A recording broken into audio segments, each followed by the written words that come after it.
ഇവിടെ മെയിൻ ആയിട്ട് വരുന്ന സംഭവങ്ങളാണ് ബാറ്ററി അല്ലേ, അപ്പൊ ബാറ്ററി ഇൻവെർട്ടർ. ഇൻവെർട്ടർ അതെ അതെ. കാര്യങ്ങളൊക്കെ. ഇതില് സോളാർ PCU എന്ന് പറയും. അതായത് ഇൻബിൽട്ട് ആയിട്ട് ഇതിന്റെ ചാർജ് കൺട്രോളറും കാര്യങ്ങളൊക്കെ വരുന്ന സോളാറിന് ഉപയോഗിക്കുന്ന സ്പെഷ്യൽ ഇൻവെർട്ടേഴ്സ് ആണ് ഈ ഭാഗം.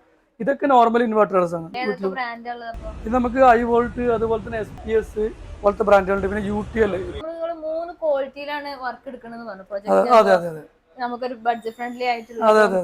ഒരു പ്രീമിയം ക്വാളിറ്റിയിൽ അങ്ങനെയൊക്കെ വരുന്നുണ്ട്. അപ്പൊ ഈ ബഡ്ജറ്റ് എന്ന് പറഞ്ഞൊരു മോഡൽ ശരിക്കും പറയുകയാണെങ്കിൽ നമ്മളധികം പ്രിഫർ ചെയ്യാറില്ല. കാരണം ഇപ്പൊ നമുക്കിതൊരു ഉദാഹരണത്തിന് ഒരു എംത്തിന്റെ പാനലുകൾ തമ്മിൽ കണക്ട് ചെയ്യുന്ന MC4 കണക്ടർ എന്ന് പറഞ്ഞൊരു കണക്ടർ ഉണ്ട്. അതിൻ്റെ തന്നെ എടുത്തു നോക്കാം. മെയിൽ ഫീമെയിൽ കണക്ടർ ആണ്. ഇതാണ് ഒരു ക്വാളിറ്റി. ഓക്കെ, ഇതിന് മാർക്കറ്റിൽ റേറ്റ് എന്ന് പറയുമ്പോൾ ഒരു 28-30 രൂപ പ്രൈസിംഗ് ആണ് വരുന്നത്. ഇത് നമുക്ക് ഇത് നേരെ കൊണ്ടുപോയി കഴിഞ്ഞാൽ ഒരു 40 രൂപ 45 രൂപ റേഞ്ചിന്റെ ഉള്ളിൽ വരുന്ന കണക്ടറാണിത്. പ്രൈസിലുള്ള ഇത് കണ്ടു, ഇത് സ്റ്റാബ്ലി എന്ന് പറഞ്ഞ ബ്രാൻഡിന്റെ. ഇത് സിബാസ്, അത് വരുന്നത് നിഗ്ബോ NBGH എന്ന് പറയും. പക്ഷെ ഇത് എന്ന് പറഞ്ഞാൽ 130 രൂപയാണ് ഈ ഒരു കണക്ടർ. ഇതിന്റെ ഉള്ളിലെ ഈ പിൻസും കാര്യങ്ങളൊക്കെ ഹൈലി പ്രൊട്ടക്റ്റീവ് ആയിട്ടുള്ള കണക്ടറാണ്. IP65 റേറ്റിംഗ് ഉള്ള കണക്ടേഴ്സ് ആണ്. നിങ്ങൾക്ക് ഇതുപോലത്തെ ഷോപ്പും കാര്യങ്ങളൊക്കെ ഉണ്ടെങ്കിൽ ഇവിടെ വന്നിട്ട് പർച്ചേസ് ചെയ്യാം. അതുമല്ല ഇനി കോൾ ചെയ്ത് കഴിഞ്ഞാൽ അവർ നിങ്ങൾക്ക് കൊറിയർ ത്രൂ അവിടെ നിങ്ങളുടെ സൈറ്റിൽ എത്തിക്കുന്നതാണ്. ഓൾ കേരള മെറ്റീരിയൽസിന്റെ സപ്ലൈയും കാര്യങ്ങളൊക്കെ ഉണ്ട്.